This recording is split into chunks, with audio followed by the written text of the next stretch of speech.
वहीं आज योगी कैबिनेट की भी तौसी हो सकती है। कई एमएलए बनाए जा सकते हैं वजीर। ओपी राजभर भी बनाए जा सकते हैं वजीर, ऐसी खबर मिल रही है जराये के हवाले से। तो वहीं आरएलजी से राजपाल बालियान और प्रकाश चौधरी का नाम भी सामने आ सकता है। बीजेपी से दारा सिंह चौहान का नाम भी देखने को मिल सकता है। आकाश सक्सेना को भी वजीर बनाया जा सकता है, ऐसी खबर जराये के हवाले से सामने आ रही है।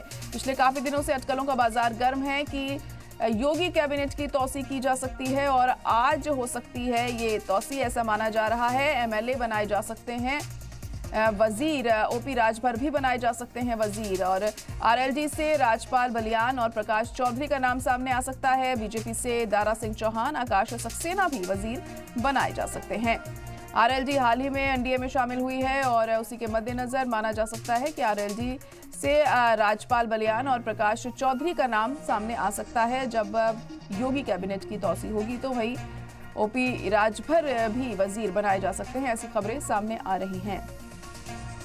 अब देखिए किसको मौका मिलता है इस बार के कैबिनेट की तौसी में, ये अहम हो जाएगा यहाँ पर देखना, क्योंकि चुनावों में वक्त भी ज़्यादा नहीं रह गया है और ऐसे में पूरी कोशिश रहेगी जो लोग अपना कुनबा छोड़ के एनडीए में आए हैं उनको भी खुश करना है, उनकी भी जो तमाम ख्वाहिशें पूरी करने की कोशिश रहेगी। तो अब देखिए जब तौसी होती है तो किसको क्या ओहदा दिया जाता है ये अहम होगा, क्योंकि माना जा रहा है कि कई एमएलएस को वजीर बनाया जा सकता है। ओपी राजभर को भी वजीर बनाया जा सकता है। आरएलजी से राजपाल बलियान और प्रकाश चौधरी का नाम भी इस दौरान सामने आ सकता है।